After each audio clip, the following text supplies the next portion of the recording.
नमस्कार विद्यार्थियों, श्री श्याम कॉलेज की ऑनलाइन क्लासेज में आपका स्वागत है। इस क्लास में हम BE B.Ed फोर्थ ईयर के लिए भौगोलिक चिंतन का इतिहास पढ़ रहे हैं, जिसका ये 79वां पार्ट है। भौगोलिक चिंतन के इतिहास में हम फ्रांसीसी भौगोलिक विचारधारा पढ़ रहे हैं।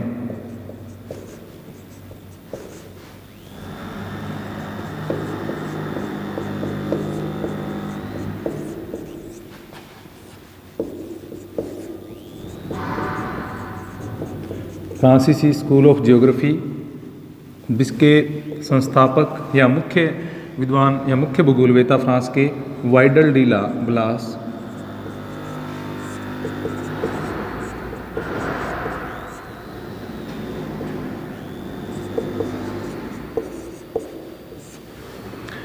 वाइडल डी ला ब्लास के विचार हम पढ़ रहे हैं।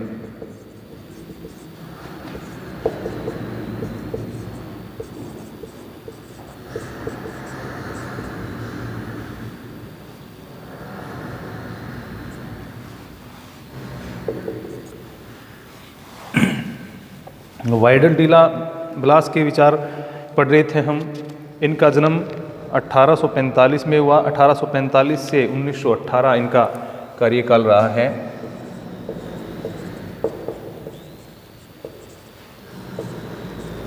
इनकी जो प्रमुख रचनाएं हैं उनके बारे में हमने पढ़ लिया था। वाइडल डी ला ब्लास की प्रमुख जो रचनाएं हैं, विशेषतः प्रारंभिक इनकी रचनाएं यूरोप महाद्वीप से संबंधित, जैसे यूरोप के राज्य और राष्ट्र, उसके बाद में यूरोप की मानचित्रावली, फ्रांस का भूगोल, पूर्वी फ्रांस का भूगोल। उसके बाद में इनकी सबसे महत्वपूर्ण जो रचना है वह है मानव भूगोल के सिद्धांत।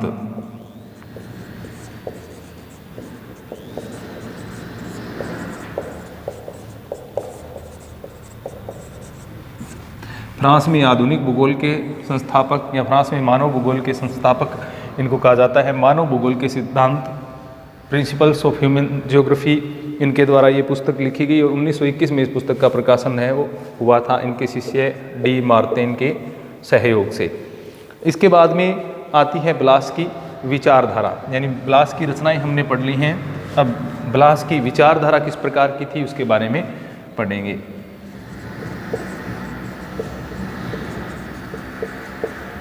विचारधारा में प्रमुख संकल्पनाएं या प्रमुख विचारधाराएं कौन कौन सी हैं? जैसे ब्लास के भौगोलिक अध्ययन में कुछ संकल्पनाओं और सिद्धांतों पर ज़्यादा बल दिया गया है, जैसे संभववाद की संकल्पना है। इसके अलावा पार्थिव एकता की संकल्पना है, लघु प्रदेश या पेज की संकल्पना है, जेनेरी डिविया जो संकल्पना है, या विशिष्ट जीवन पद्धति की संकल्पना जिसको हम कह सकते हैं। तो ये इनकी कुछ संकल्पनाएं इनके द्वारा विकसित की गई अपने भौगोलिक अध्ययन में, तो उनके बारे में हम पढ़ेंगे। तो सबसे पहली इनकी संकल्पना है संभववाद की संकल्पना, जिसके बारे में हमने पहले भी पढ़ा कि संभववाद के जनक इनको कहा जाता है। ब्लास को संभववाद का प्रतिपादक या प्रबल समर्थक भी कहा जाता है। तो सबसे पहली संकल्पना है संभववाद की संकल्पना।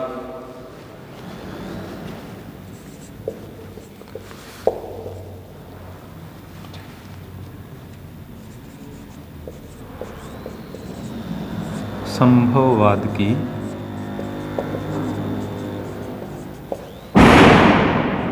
संकल्पना, संभववाद की संकल्पना या कॉन्सेप्ट ऑफ पॉसिबिलिज्म जिसको कहा जाता है। तो ब्लास संभववाद के प्रतिपादक हैं और प्रबल समर्थक रहे हैं।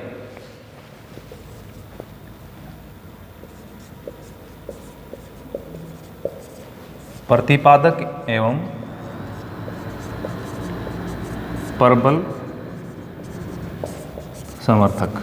संभववाद के बारे में हमने पहले भी पढ़ा। संभववाद क्या कहता है कि प्रकृति है वो मनुष्य को पूर्णतः नियंत्रण में नहीं रख सकती, बल्कि मनुष्य अपने बुद्धि कौशल से प्रकृति में या प्राकृतिक पर्यावरण में विभिन्न प्रकार के परिवर्तन करने की क्षमता रखता है, ऐसा मानना है संभववाद का। तो इसके प्रतिपादक एवं प्रबल समर्थक रहे हैं। इसके साथ साथ में जो जर्मन विचारधारा थी, जर्मन की जो पर्यावरणीय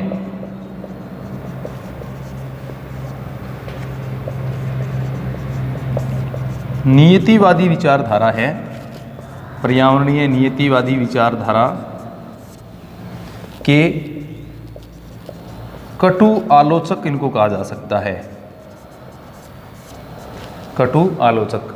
तो संभववाद की एक नवीन विचारधारा का इनके द्वारा प्रतिपादन किया गया। और जो जर्मनी के विद्वानों की विशेषता हमने देखा, हमबोल्ट, रिटर या जो फ्रेडरिक रेटजेल है, उनके द्वारा पर्यावरणीय नियतिवाद का समर्थन किया गया, यानी पर्यावरण को सर्वे सर्वा माना गया, पर्यावरण को प्रमुख माना गया और ये कहा गया कि मनुष्य के जो सामाजिक इतिहास है या मनुष्य का जो इतिहास है, उसकी राजनीतिक स्थिति, उसके आर्थिक, सामाजिक, सांस्कृतिक सभी प्रकार के क्रियाकलाप हैं वो पर्यावरण के द्वारा नियंत्रित एवं प्रभावित होते हैं।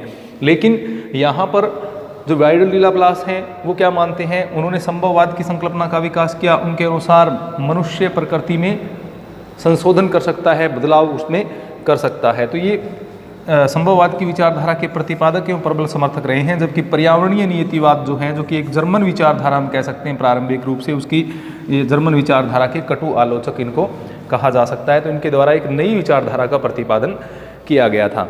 उन्होंने मानव की स्वतंत्रता और उसकी कार्य कुशलता पर बल दिया है। मानव की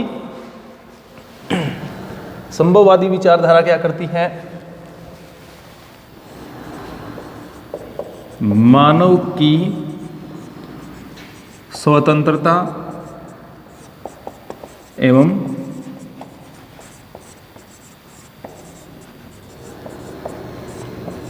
कार्य कुशलता पर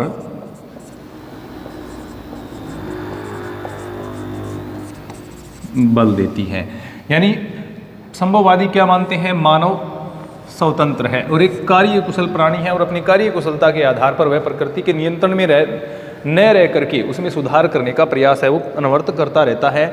यानी मनुष्य पर प्रकृति का जो नियंत्रण है उसकी आलोचना संभववाद के द्वारा की गई है। यानी जैसे नियतिवादी क्या मानते हैं कि मनुष्य प्रकृति के नियंत्रण में रहता है, लेकिन संभववादी क्या मानते हैं कि मनुष्य प्रकृति के नियंत्रण में न रह करके उसमें बदलाव करने की, उसमें परिवर्तन करने की क्षमता रखता है, क्योंकि वह एक विवेकशील प्राणी है, एक कार्य कुशल प्राणी है।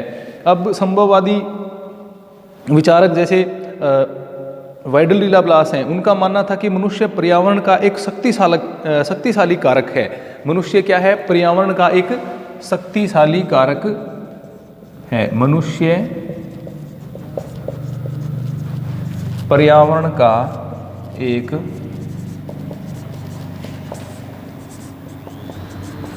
शक्तिशाली कारक है। भौगोलिक विचारधाराएं जो आएंगी उसमें संभववाद की विचारधारा है उसको विस्तार से पढ़ना होगा। इसलिए यहाँ प्रारंभिक रूप से हम देखें संभववाद है क्या, तो ये एक मनुष्य को पर्यावरण का शक्तिशाली कारक मानते हैं। वाइडल डी लाप्लास का क्या मानना है कि मनुष्य पर्यावरण का एक शक्तिशाली कारक है और अपने क्रियाकलापों के द्वारा वो प्राकृतिक भूदृश्यों में परिवर्तन कर सकता है, शक्तिशाली कारक है एवं अपने क्रियाकलापों द्वारा प्राकृतिक भूदृश्यों में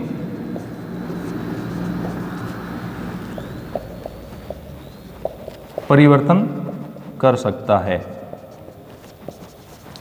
प्राकृतिक भूदृश्यों में परिवर्तन इसके द्वारा किया जा सकता है, अपने जो क्रियाकलाप यानी मनुष्य अपने क्रियाकलापों के द्वारा जो प्राकृतिक पर्यावरण की स्थितियां हैं, प्राकृतिक भूदृश्य हैं, उनमें परिवर्तन इसके द्वारा किया जा सकता है।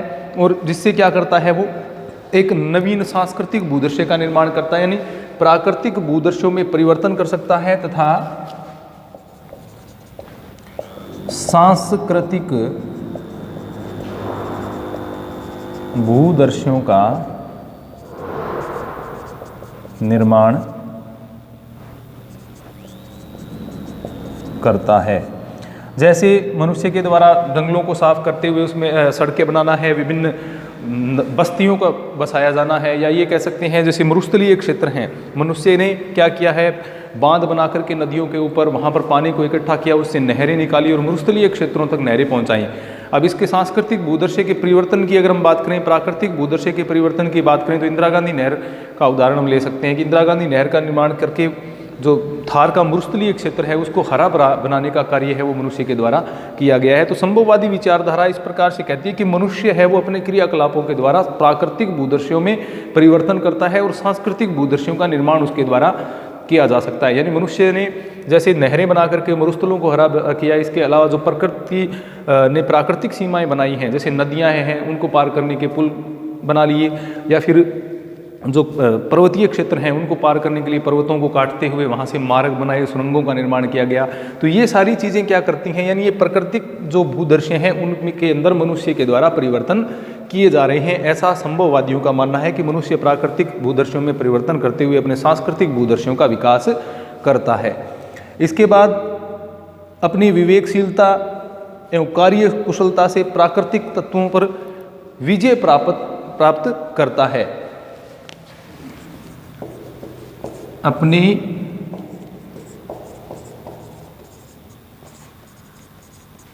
विवेकशीलता एवं कार्य कुशलता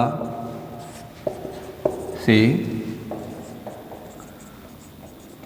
प्राकृतिक तत्वों पर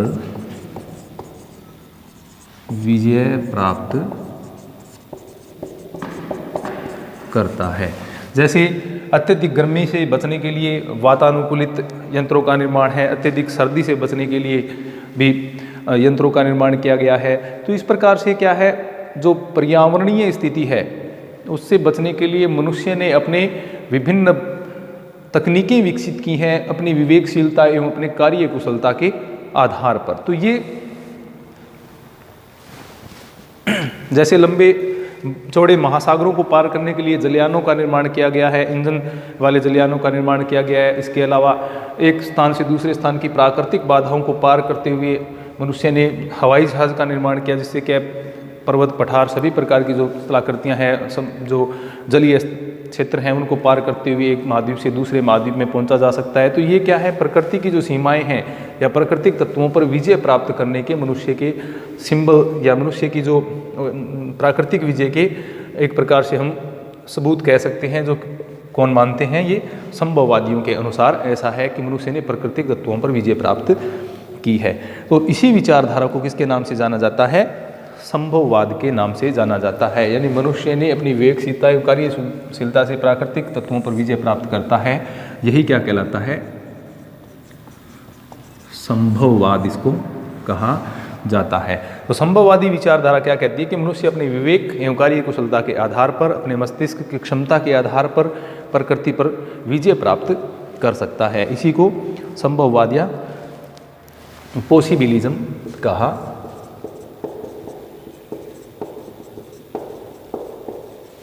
जाता है। संभववाद कह सकते हैं इसको, पॉसिबिलिज्म कह सकते हैं। और संभववाद का जनक किसे माना गया है, वाइडल लाप्लास को माना गया है।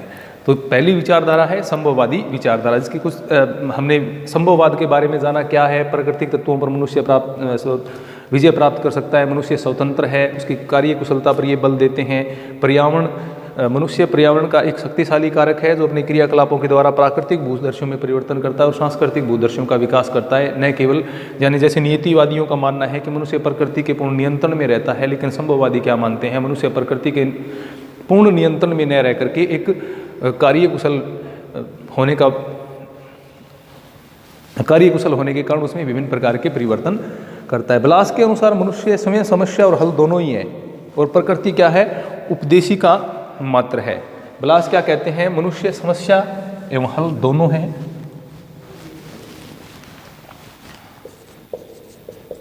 ब्लास के अनुसार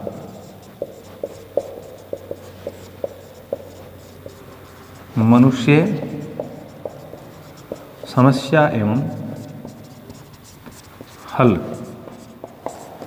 दोनों हैं। प्रकृति उपदेशिका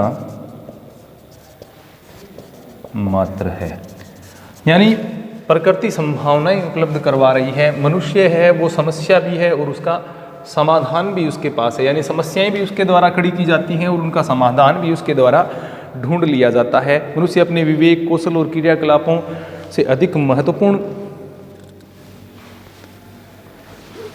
प्रकृति का सर्वाधिक महत्वपूर्ण कारक है वो इनके द्वारा माना गया है। इनका मानना है कि प्रकृति में ऐसा कोई निश्चित मार्ग नहीं बनाया गया है, यानी प्रकृति के द्वारा कोई निश्चित मार्ग का निर्धारण नहीं किया गया जिसके ऊपर मनुष्य को चलने के लिए बाध्य होना पड़े।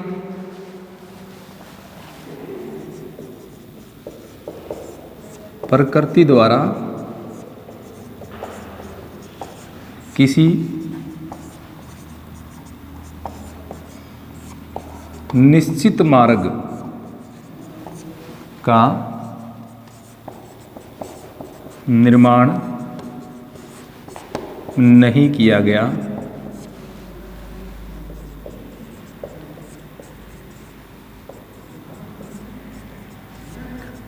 जिस पर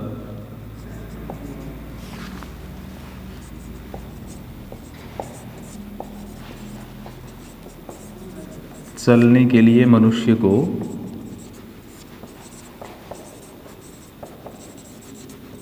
बाध्य होना पड़े। यानी कोई ऐसे मार्ग का निर्माण प्रकृति के द्वारा नहीं किया गया, ऐसे नियमों का निर्धारण प्रकृति के द्वारा नहीं किया गया है जिसके ऊपर चलने के लिए मनुष्य को बाध्य होना पड़े, बल्कि ये क्या मानते हैं कि मनुष्य प्रकृति जो है वो मनुष्य के सम्मुख अनेक साधन एवं संभावनाएं है वो प्रस्तुत करती है। होना बाध्य होना पड़े ऐसा नहीं है, बल्कि प्रकृति मनुष्य के सामने अनेक साधन एवं संभावनाएं प्रस्तुत करती है, जिनका चुनाव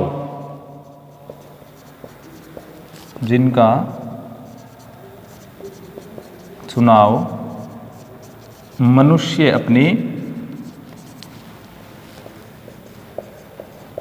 विवेक के आधार पर करता है।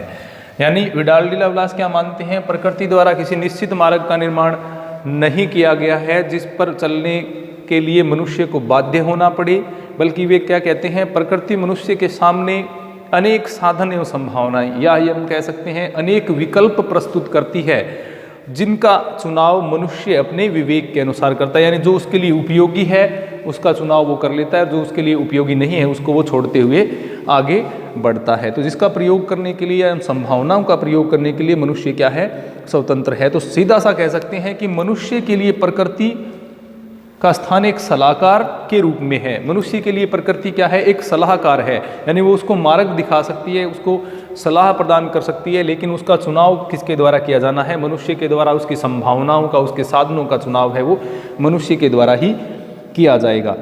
ब्लास के अनुसार अब अन्य जो ये जो विचारधारा उत्पन्न हुई इसको क्या कहेंगे, संभववाद। और अन्य जो फ्रांसीसी विद्वान हैं जैसे जीन ब्रूम्स है, या इसके अलावा डिमांजिया या डी मार्टिन जो हैं, उनके द्वारा इनकी जो संभववादी विचारधारा है उसका प्रचार प्रसार भी किया गया, उसका समर्थन भी किया गया। तो इनकी पहली विचारधारा क्या है, संभववाद की विचारधारा। अर्थात इनका मानना है कि मनुष्य है वो प्रकृति के पूर्ण नियंत्रण में नहीं है, bल्कि मनुष्य के लिए प्रकृति एक सलाहकार के रूप में है। मनुष्य के सामने प्रकृति अनेक विकल्प, साधन, संभावनाएं प्रस्तुत करती है और मनुष्य अपने विवेक के अनुसार उनका चुनाव करते हुए उनको काम में लेता है। यानी कौन सी चीज़ें उनसे काम की हैं, कौन सी नहीं है, वो इसका निर्धारण कौन करता है, मनुष्य के द्वारा किया जाता है। यानी प्रकृति उसके ऊपर नियंत्रण नहीं रख सकती है, ऐसा इनका मानना है।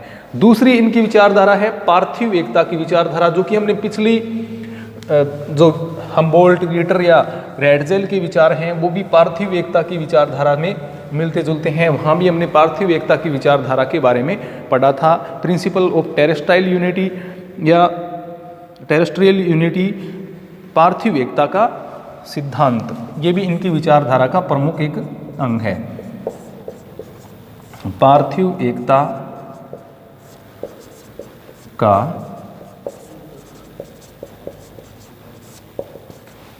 सिद्धांत। तो पार्थिव एकता का सिद्धांत क्या कहता है कि भूगोल के जितने भी तत्व हैं उनको एक दूसरे से अंतर संबंधित करते हुए उनका अध्ययन किया जाना चाहिए। यानी सभी तत्व एक दूसरे से जुड़े हुए, किसी एक तत्व का व्यक्तिगत रूप से अध्ययन नहीं किया जा सकता।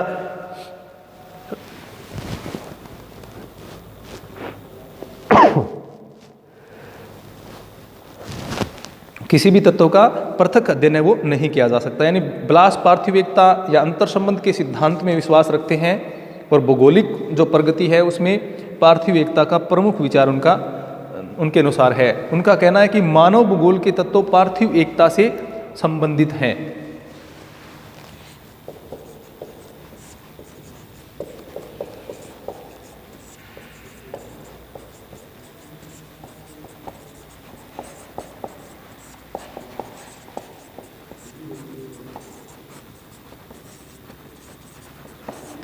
तो मानव भूगोल के जो भी तत्व हैं वो किससे संबंधित हैं? पार्थिव एकता। पार्थिव एकता हमने पहले भी पढ़ लिया, यानी संपूर्ण तत्वों की एकता की बात ये करते हैं। भौगोलिक तत्व हों चाहे प्राकृतिक, सांस्कृतिक, सामाजिक, सभी प्रकार के तत्व हैं, उनकी एकता ही क्या कहला रही है? पार्थिव एकता। यानी पृथ्वी के जितने तत्व हैं वो एक दूसरे से अंतर संबंधित है, इसी को क्या कहेंगे हम? पार्थिव एकता कहेंगे। तो मानव भूगोल के तत्व पार्थिव एकता से संबंधित हैं, केवल उसी के माध्यम से क्या है उनकी व्याख्या है वो की जा सकती है। ऐसा किसका मानना है? मानव भूगोल के सभी तत्व पार्थिव एकता से संबंधित हैं तथा उनकी व्याख्या केवल उसी के माध्यम से की जा सकती है। केवल उसी के माध्यम से, किसके माध्यम से? पार्थिव एकता के माध्यम से। यानी मानव भूगोल के जितने भी तत्व हैं वो किससे संबंधित हैं? पार्थिव एकता के से संबंधित है तथा उनकी व्याख्या यानी मानव भूगोल के तत्वों की व्याख्या केवल उसी के माध्यम से यानी पार्थिव एकता के माध्यम से ही की जा सकती है। यानी मानव भूगोल की आधार एक प्रकार से इन्होंने क्या बता दिया? पार्थिव एकता को मानव भूगोल का आधार माना है। यानी मानव भूगोल के तत्वों की व्याख्या अगर हम करना चाहें तो किसके माध्यम से कर सकते हैं? पार्थिव एकता के माध्यम से ही कर सकते हैं। पार्थिव एकता एक सार्वभौमिक सत्य है उनके अनुसार और देश काल में ये विद्यमान होती है, यानी प्रत्येक जगह पर ये मिलेगी। और जिस प्रकार के आकाश में जो ब्रह्मांड में जो आकाशीय पिंड हैं वो गुरुत्वाकर्षण के द्वारा एक दूसरे से जुड़े हुए हैं, उसी प्रकार भूतल के जो विभिन्न भौगोलिक तत्व हैं वो एक दूसरे से संबंधित होते हैं। जैसा कि हम जानते हैं जितने भी ग्रह नक्षत्र हैं या आकाशीय पिंड हैं वो गुरुत्वाकर्षण के कारण एक दूसरे से क्या होते हैं? जुड़े हुए हैं। गुरुत्वाकर्षण के आधार पर एक दूसरे से ये जुड़े हुए हैं। तो गुरुत्वाकर्षण के आधार पर ये एक दूसरे से, गुरुत्वाकर्षण के माध्यम से एक दूसरे से जुड़े हुए हैं। उसी प्रकार जितने भी भौगोलिक तत्व हैं, भूतल के जितने भी तत्व हैं वो एक दूसरे से जुड़े हुए हैं और ये एक दूसरे से जुड़ाव इनका क्या कहलाता है? पार्थिव एकता इसको कहा जाता है। तो इस प्रकार इनकी विचारधारा का जो दूसरा महत्वपूर्ण इनकी संकल्पना है वो पार्थिव एकता की संकल्पना है। इनका मानना है कि पृथ्वी के सभी तत्व हैं वो एक दूसरे से जुड़े हुए हैं और इसी के माध्यम से इनकी पार्थिव एकता के माध्यम से ही मानव भूगोल के तत्वों की व्याख्या है वो की जा सकती है। तो ये इनकी दो संकल्पनाएं हमने पढ़ी, बाकी की जो संकल्पनाएं हैं वो हम अगली क्लास में पढ़ेंगे। धन्यवाद।